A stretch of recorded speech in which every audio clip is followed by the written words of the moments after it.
Hi, my name is Stephen Masullo, and I thought I would take a moment to share my relationship and the definition of what it means to be an oracle or to offer an oracle reading. And I would also like to share a little bit about myself to point to what I might offer to this spiritual tool set. And I'll start by sharing about myself. So just a brief history about myself. Growing up, my parents were kind of the symbolic split of what I see to be spirituality and science. My mom started her spiritual quest when she was pregnant with me, and through her practice and through her teachings and her embodiment of love, that was really the seed work for all of the spiritual seeking and adventures that I later really stepped onto my own. And so I just so much gratitude for my mother for planting the deep seed of spirituality in me since birth, really. And then also my father, a deep gratitude to my father. You know, he's an engineer, and he comes from a family of engineer and scientists, all very brilliant scientists. And so I had an upbringing of both spirituality and science in my background, and I really want to, again, show my gratitude, especially to my father, for really teaching me the ways of objective thinking and engineering scientific ways of thinking, which I have found tremendously beneficial to me. So deep gratitude to my father. So to move forward, having kind of both those polars growing up, I really, I guess, got drawn to accentuate each one of the polar sides of spirituality, or the abstract, or kind of fluidity, which I would call the feminine aspect of myself. And I equally strengthen the more masculine side of myself, the scientific thinking, linear, logical thinking, really being able to be objective in taking evidence from what I'm experiencing to be reality to then base my reality off of. So grounding it into experience.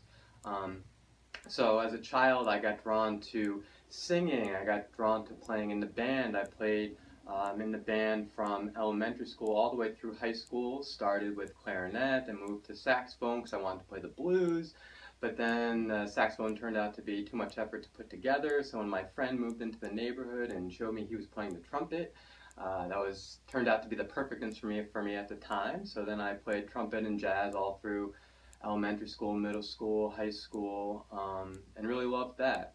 And equally, I was drawn in school to science, to engineering, really finding a lot of value in that, really finding natural draw to that, supported from my father. And then did a lot of sports, settled on wrestling and lacrosse as my main sports, but did a lot of cross country and track and soccer before that. So I found that growing up, I was really drawn to the polars, to the extremes. And then when I got in college, I started to explore my poetry. I did a whole project on interpreting my own views, or sharing my own views using Emerson and Walt Whitman to support that from their readings, and then also offered a bunch of my own poetry. So I found throughout my life, you know, kind of detached from a spiritual viewpoint, I've already been kind of drawn to the polar opposites of abstract and linear to help strengthen both avenues. And then I went to school, went to WPI, Worcester Polytech, for computer engineering, and I was a full-time engineer for 6 years after I graduated college, really settling on computer engineering, using LabVIEW as my base program language, which is a detail that's not necessary. But yeah, settled on computer engineering, system engineering, that kind of engineering work. And towards the end of my full-time stint as an engineer, I started to really dive into my spiritual exploration again on my own. It was really kind of stemming from a fed-up energy of letting go of all the things that had brought me harmony. You know, I had let go of athletics. I let go of my meditation or spiritual practices that I dabbled with throughout the years, and I was just feeling very low. You know, I had suffered from depressions, the biggest one in college, a number of times throughout my life, and really my biggest turmoil throughout my whole life was self-worth, not loving myself, being terrified to stand up for myself, you know, being always with anxiety, either mid or low or high grade, just fluctuating depending on the scenario. Terrified about, well, about what people thought about me, you know, so I was just fed up with not being comfortable in my own skin. So I think that was really the catalyst for turning on my own now to my own spiritual path. And then when I did that, I started to get into local studios and dove into yoga asana practices, practicing almost every day. So really like went pretty hardcore with it. I would say now in retrospect it was completely appropriate and slightly unharmonious because I was applying this really rigid go, go, go, go mentality, but that was also what was needed at the time. So then that blossomed into the call for me to go to Kripalu to do my yoga teacher training. So then in spanning years of 2011, 2012, I went and did my 200-hour yoga teacher training at Kripalu, which is a yoga wellness center in Berkshire, Massachusetts. So I did that, and I graduated that in February of 2012. And I realized that, wow, there was really something in here, and really the core of what I took out of that practice was self-love and the potency of radical, compassionate self-awareness, which is really just saying scientific awareness of ourselves, but instead of doing it rigidly and looking for judgment and all the things that we're doing bad and wrong, we just try to see what's actually there with just tolerance at first, and then friendliness, and then compassion, then love. It builds on itself. And really with that avenue, that's the path to clear out fear, to clear out old patterns that just no longer serve us. So I really saw that as being the essence of what I wanted to lead all of my spiritual practices from. And I distinctly remember very specifically saying the foundation of all my spiritual practice is love. And that was the avenue I took very early on. And it was actually the avenue I was already on. I was just starting to bring language and more awareness to it. So then I got the call to go to Kripalu after that to join in their internship program with their School of Yoga. And I was so blessed and fortunate to get accepted into that program. So in February of 2012, I graduated my 200-hour yoga teacher training. And then in that following May, I moved into Kripalu, lived at Kripalu as a resident intern for 2 years, and was steeped in their yoga teacher trainings, helped to manage, helped to organize them, support them, eventually moved into more and more teaching roles, teaching posture clinics, pranayams, and so on and so on. You know, but really what I saw myself doing from the second I went into my yoga teacher training really was taking the engineering skills set and objective awareness I really had strengthened through engineering and science to spirituality, but most importantly to myself.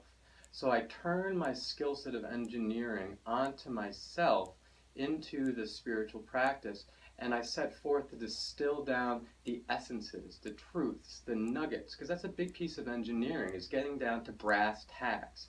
What are the actual variables that matter? There's infinite numbers of variables that can be lots of dead ends and are necessary at times to follow lots of variables, because that's a strengthening process as well.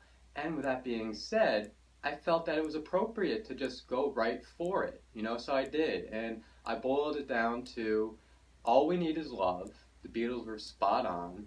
Fear just isn't necessary. Just plain out isn't necessary. And what I found is we heal and convince ourselves, because I really found that it is literally a convincing that that's actually true, to go against our counter to our cultural belief that fear is necessary. That's a part of our biology. But when I'm talking about fear here, I'm splitting it apart from the animal aspect of ourselves, the nervous system that triggers response naturally to protect our biology. But fear itself, have no doubt, at least I have no doubt, that it is a human creation of control.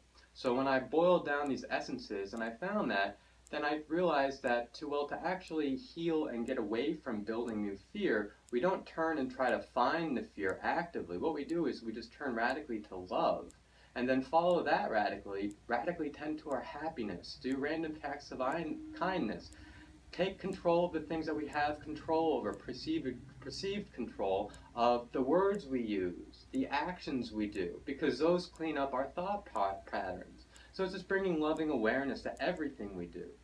So what I really did was I turned those engineering into the yoga, and then towards the past year or so, I really got turned on to the Osho Zen tarot cards. And I started to use them regularly, every day, sometimes twice a day. And what I found was that they were so potent and right on. And Osho was, I would say, an awakened tantric yogi Zen master, and his teachings through these cards are so potent. And through my practice with them, I've integrated those truths into my life. And because of that, I'm able to gain clarity and understanding about what it's pointing to, which I'll be getting more to in a moment about what an oracle reading really is. But just to back up, that I've had a lot of experience with these cards, and they're very potent. And just to kind of sum it up, what I really do, I think, offer at this point in my life as a potent offering is I have ascended out of the creation of new fear into radically just dancing towards love, and then as fear arises, as I see it, I just choose to step around it instead of falling into its trap. So it's just radically dissipating, and because of that, the natural byproduct of the absence of fear is what's called a flow state. And there's a lot of information on the web on flow state. There's actually a flow dojo that's scientifically bringing data to flow state, analysis and data acquired from flow state. They have this dome set up with futuristic extreme sport equipment, taking the cream of the cream of extreme sport athletes, letting this play, hooking up electrodes to their skulls, and then reading what the brain is doing in these flow states. And just to share some of the core qualities of what flow state actually means. And it's something that I almost guarantee every one of you have experienced one time or another in your life. We come into this life in nothing but flow state, but then we learn humans' creation of fear, and fear stops flow state every time. But growing up, throughout our life, we pulse in and out of it, so we know about it. So elements and qualities of flow state. The first one is this ease, this inherent ease of everything. Like athletes, the ones that are just top of their line. Look at the Olympics right now, all the gymnastics, and how people are just blowing the lid off the roof in ease. So it's like when you're in the zone. Musicians and artists and poets and athletes all experience being in the zone, this flow state, where it's this effortless action of divine quality. Things you do that you would not even think possible before. And it's easy because it's fun, because you're loving it, because there's no fear.